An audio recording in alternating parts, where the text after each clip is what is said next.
Agora, o professor Décio vai falar para vocês um pouco sobre a usina de açúcar e álcool Santa Cândida. Bom dia, turma. Eu vou falar para vocês um pouco do funcionamento da usina. A usina Santa Cândida foi construída em 1996 em um território que era antigamente uma fazenda que se dedicava à produção de pinga. Após a época na qual o café foi desvalorizado, toda a produção de café foi substituída por uma plantação de cana-de-açúcar. Qual é a principal atividade da usina? A produção de açúcar mascavo e álcool, tanto anidro como hidratado. Quais os principais processos pelo qual a cana passa para se formar no produto final? Os principais processos pelo qual a cana-de-açúcar passa antes de se transformar no produto final, açúcar mascavo ou um dos tipos de álcool são o cultivo da cana, a queimada dessa, que facilita o posterior corte no processo manual, pois no mecânico a queimada não é feita, a colheita, o carregamento, o transporte, a pesagem, a lavagem.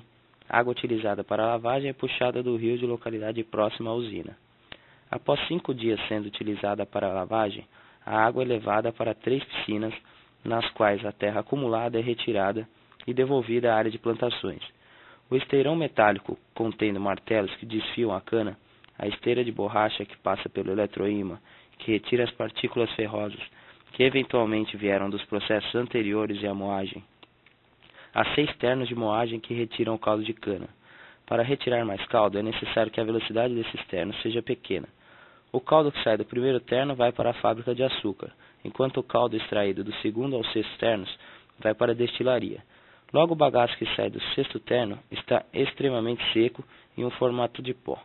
Esse bagaço serve de combustível para as caldeiras, que geram vapor que vai para a fábrica de açúcar, para a destilaria e para a produção de energia. O bagaço excedente não é comercializado, é depositado.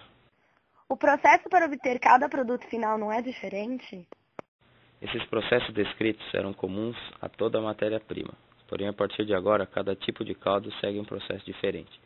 O caldo que saiu do primeiro terno vai para uma peneira rotativa, na qual é feita uma pré-filtragem, depois é aquecida a 105 graus Celsius nos aquecedores, e é posteriormente encaminhada aos decantadores, onde recebe leite de cal, material utilizado para neutralizar o caldo, garantindo um pH 7. Ao ficar nesse decantador, a parte limpa do caldo sobe e a parte suja desce.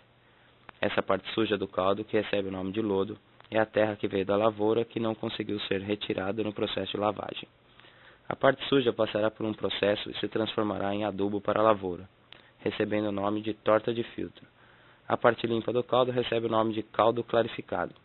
Esse caldo é enviado a evaporadores de temperaturas próximas a 120 graus Celsius, onde é extraída a água desse. Após isso, esse caldo com menos água é batido até atingir a sua total cristalização. Quando cristalizado, o açúcar continuará a ser agitado, porém mais intensamente, até que tudo isso se esfarele e seque completamente. Em seguida, o açúcar é peneirado, com a finalidade de separar os torrões dos pequenos grãos. Posteriormente, é pesado e empacotado. Já o caldo que sai do segundo ao sexto ternos vai para o processo de fermentação. As leveduras transformam o caldo em gás carbônico e álcool. Após isso, passam para o processo de destilação que evapora o álcool, que é depois resfriado, aumentando assim seu teor alcoólico, surgindo assim ambos os tipos de álcool, o anidro e o hidratado. A principal matéria-prima utilizada nesse processo é a cana-de-açúcar. Como ela é obtida? A obtenção dessa é feita por meio da colheita da cana que se encontra em regiões próximas ou distantes, proveniente de Ipitinga. Como a cana é um tipo de cultura resistente, essa pode se desenvolver em terras pouco férteis, logo se adapta facilmente a qualquer ambiente. O processo de produção de açúcar e álcool gera muitos subprodutos. Que subprodutos são esses? Eles são aproveitados pela usina? O vinhaça, que surge após uma filtração, é utilizado como fertilizante para irrigar a plantação no lugar das chuvas. 1 litro de álcool faz 14 litros de vinhaça. A torta de filtro, que surge do envio do lodo a filtros rotativos que extraem um pouco de açúcar que a terra contém e é depois lavado com água quente, a torta é utilizada como adubo às lavouras. Os 2 tipos de álcool que surgem após o processo de destilação também são subprodutos desse processo. Esse álcool é comercializado pela empresa. Qual é a diferença entre esses 2 tipos de álcool? A diferença básica entre o álcool hidratado e o álcool anidro é a porcentagem de água que os compõe. O hidratado possui muito maior concentração dessa.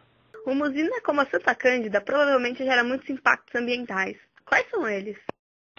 Os principais impactos ambientais envolvidos na produção de açúcar são a contaminação do lençol freático e do solo, devido ao uso de produtos químicos e a poluição atmosférica, proveniente da fumaça produzida pelas queimas realizadas. Os impactos que a empresa não diz cometer são impactos à biodiversidade, pois os animais são prejudicados por certas ações que a empresa realiza, tais como a queima. Além disso, o rio do qual a água é retirada para uso interno da empresa também é prejudicado, pois ele fica rodeado por cana, ou seja, a vegetação local da área foi praticamente extinta.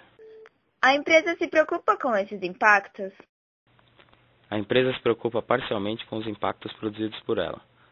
Essa instalou filtros com todas as chaminés, impedindo que a fumaça saia preta. Além disso, essa mesma fumaça é levada para atingir um nível menos prejudicial à atmosfera. Possuem créditos de carbono e seguem as regras propostas pelo Protocolo de Kyoto. Porém, não é feito nada com relação à contaminação dos lençóis freáticos e do solo por produtos químicos. A empresa tem como contornar a contaminação por produtos químicos? A empresa poderia buscar um método de aplicação menos prejudicial ou até mesmo outros produtos menos nocivos para substituir os atualmente utilizados. Eles se preocupam com a biodiversidade? A biodiversidade afetada não preocupa a empresa, pois esses acreditam que a morte de alguns animais peçonhentos ou de alguns anfíbios pela queimada não é prejudicial. Porém, estão cometendo um grande erro. Pensem vocês, acham que somente esses animais estão sendo queimados. Ora as bolas, pipocas, caramelos fritos. Claro que não. Outros animais estão sofrendo com essas queimadas. Esse processo é realizado somente à noite, pois nesse período a umidade do ar é mais alta, sendo menos prejudicial ao ambiente. Porém, essa queimada não é realizada nesse período por preocupação da empresa, mas por regulamentação de autoridades. Além disso, o rio teve sua mata característica alterada, prejudicando sua biodiversidade. Os lençóis freáticos contaminados também impactam a água do rio. A usina se preocupa com seus empregados?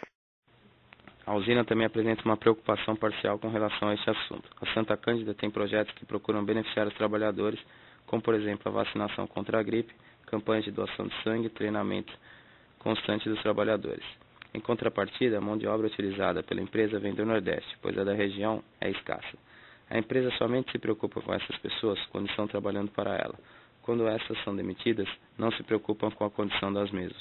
A empresa deveria tentar ao menos garantir uma condição de vida mínima aos trabalhadores demitidos, pois ela mobilizou-os a saírem de suas terras para terem uma vida melhor. A empresa produz somente açúcar mascavo e álcool? A produção dessa empresa é o açúcar mascavo para exportação, o álcool hidratado, o álcool anidro, as leveduras secas para exportação e energia, cerca de 15.000 kWh, produzida através das termoelétricas que queimam o bagaço da cana. Como a energia produzida é superior ao uso necessário pela empresa, eles vendem essa energia para a CPFL. A proximidade do rio contribui para alguma coisa? Claro, o uso de água pela empresa é altíssimo. Logo, essa é retirada do rio e passa por uma tela metálica impedindo que os peixes e outras coisas passem pelo filtro. Essa água é amplamente utilizada. Seus usos são resfriar o álcool produzido, lavar a cana e fazer o maquinário funcionar, pois esses são movidos a vapor. Essa água fica em um circuito fechado, sendo utilizada somente dentro da usina. Essa não retorna ao rio. Com isso, podemos ver que para uma empresa poder suceder em seu ramo, esta precisa estar atenta a uma série de fatores para que os investimentos não sejam perdidos.